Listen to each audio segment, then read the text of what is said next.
Got Dante over here trying to put in this janky emergency brake that he painted himself. Hell yeah, what you know? That paint job's like 30 horsepower for each individual stripe.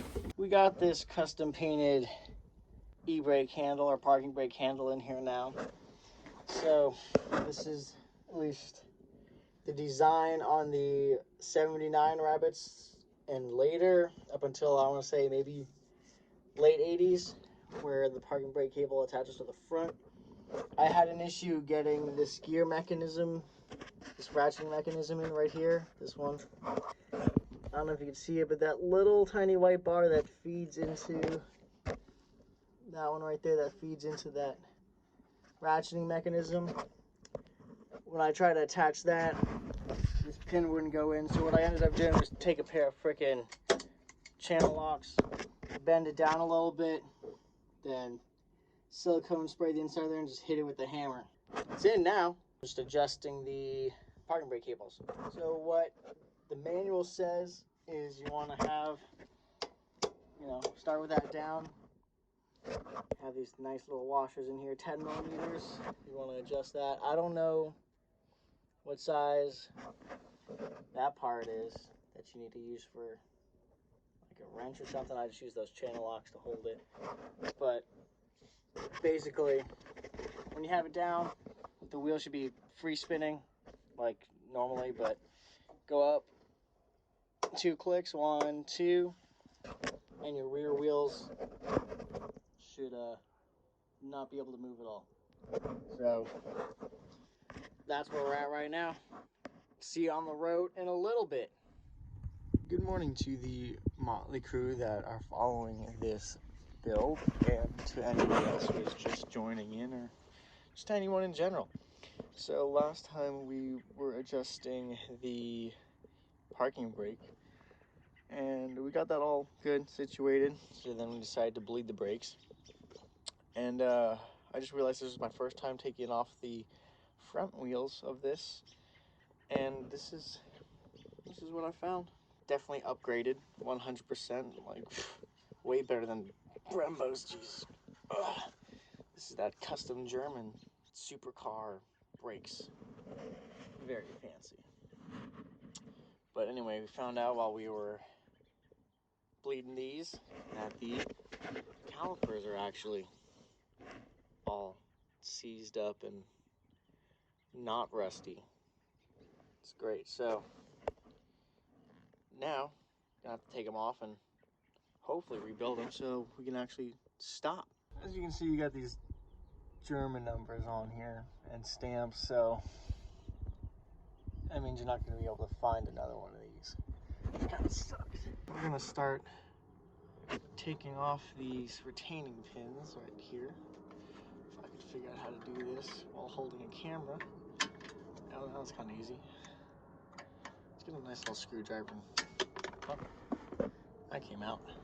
Cool. Now it says these pins should just slide out, but they're not going nowhere. So then we have a persuader.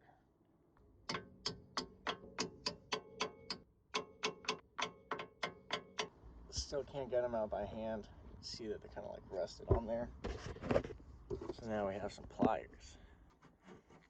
It's gonna be working pretty all right. Oh. Now for the next one.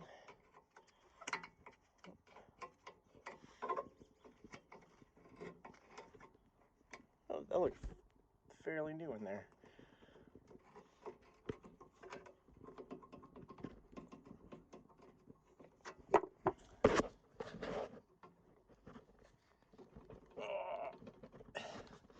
That boy is stuck. Oh, there we go, there we go. Now it's coming. Okay, cool, we got it out. Heck yeah. It's kind of rusty. Could be cleaned up. Pads are still good, looks like, so that's a good thing. Probably reuse those. These just slide out apparently, maybe not.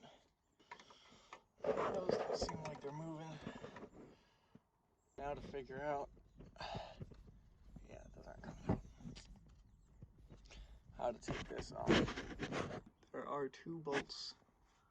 One right up here, that one, another one up on top behind this line, right there.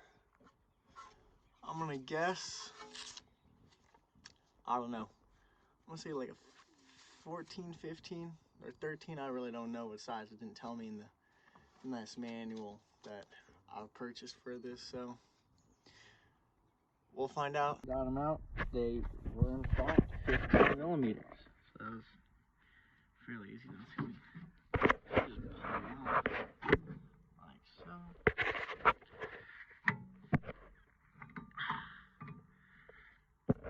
Brand new brake pads and a nice little spider's nest we got going on in there. Tangled. Brake line. Here we go, get that rusted.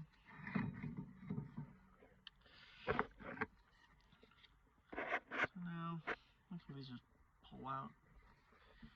I guess they don't. This one might. Get the spider nest out of here.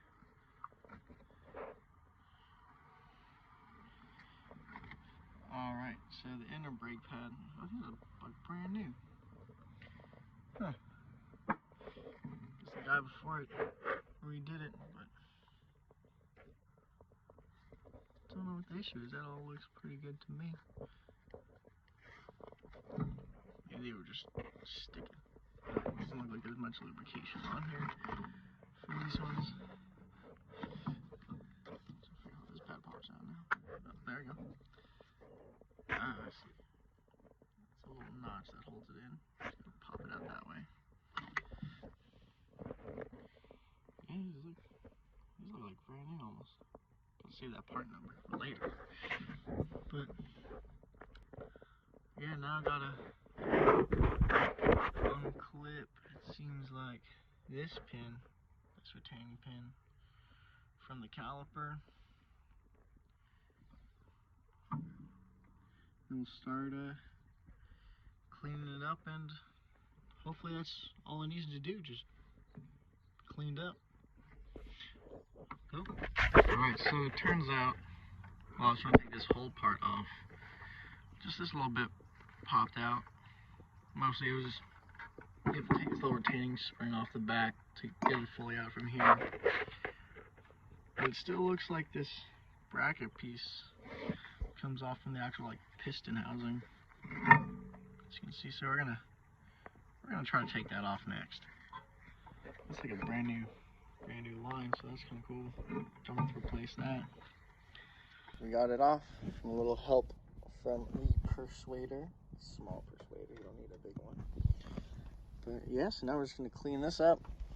I'll probably try to replace these rotors because they feel terrible and look terrible and whatever.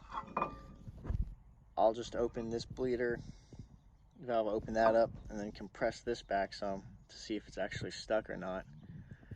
Or I'll have somebody step on the brake and see if it actually comes out.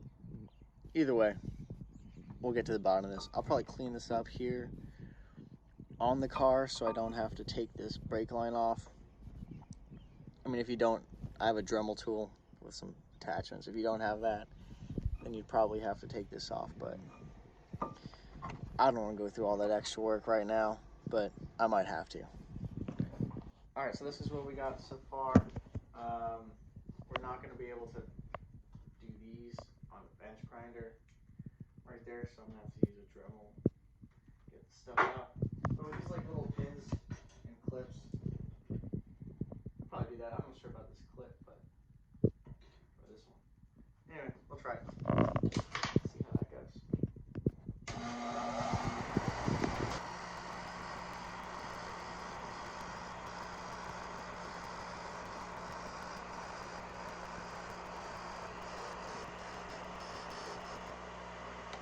Cool, so now slide better probably. You don't want to see me do the rest of these, but get back at it. Now the reassembly process is much similar to the disassembly process. You need your persuader, and that's about it. So I gotta hammer this shit back on here. Let's try a different angle.